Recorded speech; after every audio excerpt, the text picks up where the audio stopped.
आज हम एक बहुत बड़ी पहेली सुलझाने वाले हैं, एक ऐसी पहेली जिसका जवाब हमारे आने वाले कल को तय करेगा, और वो है पिघलती बर्फ की पहेली। चलिए सीधे मुद्दे पर आते हैं। एक बात तो तय है और इस पर कोई बहस नहीं है कि दुनिया भर में ग्लेशियर पिघल रहे हैं। ये एक हकीकत है। पर देखिए, असली सवाल ये नहीं है कि ये पिघल रहे हैं या नहीं।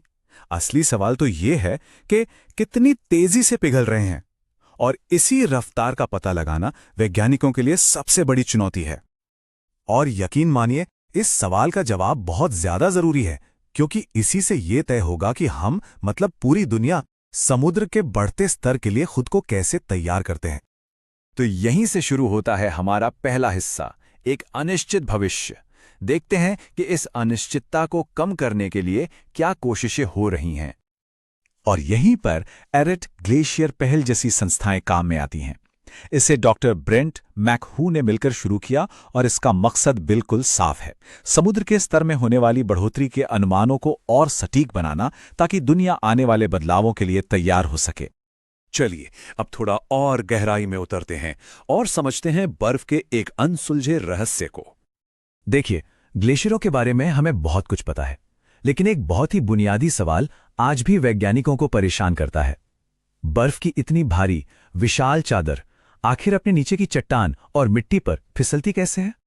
और ये सुनने में शायद एक छोटी सी बात लगे, लेकिन ये फिसलने की रफ्तार ही वो सबसे जरूरी चीज है जो ये तय करती है कि ग्लेशियर कितनी तेजी से आगे बढ़ेंगे और समुद्र का स्तर कितनी जल्दी बढ़ेगा। तो सवाल उठता है, अगर ये इतना ही जरूरी है तो अब तक इसका जवाब क्यों नहीं मिला? खैर, जवाब एक ऐसी दुनिया में छिपा है जहां पहुंचना लगभग नामुमकिन है। जरा इस नंबर को देखिए, 2 किलोमीटर। यही तो असली मुश्किल है। वो जगह, वो क्रिटिकल जोन जहां बर्फ और जमीन मिलते हैं, जहां फिसलने का सारा खेल होता है, वो 2 किलोमीटर मोटी ठोस बर्फ के नीचे दबी हुई है। वहां तक कोई कैसे पहुंचेगा? इस पूरी प्रक्रिया को समझने के लिए एक साइंटिफिक कॉन्सेप्ट को समझना जरूरी है, जिसे कहते हैं प्रेशर मेल्टिंग टेम्परेचर। मतलब, जब बर्फ पर बहुत ज्यादा दबाव पड़ता है तो वो 0 डिग्री से भी कम तापमान पर पिघलने लगती है, और इसी से पानी की एक पतली परत बनती है जो एक ल्यूब्रिकेंट की तरह काम करती है और ग्लेशियर को फिसलने में मदद करती है। तो फिर वैज्ञानिक इस नामुमकिन सी जगह की स्टडी करते कैसे हैं? उन्होंने एक बहुत ही, कह सकते हैं, चालाक तरीका निकाला। उन्होंने प्रयोगशाला में ही एक ग्लेशियर बना डाला। विस्कॉन्सिन विश्वविद्यालय के वैज्ञानिकों ने सोचा, ठीक है, अगर हम ग्लेशियर के बेस तक नहीं जा सकते तो क्यों ना उस बेस को ही लैब में ले आएं।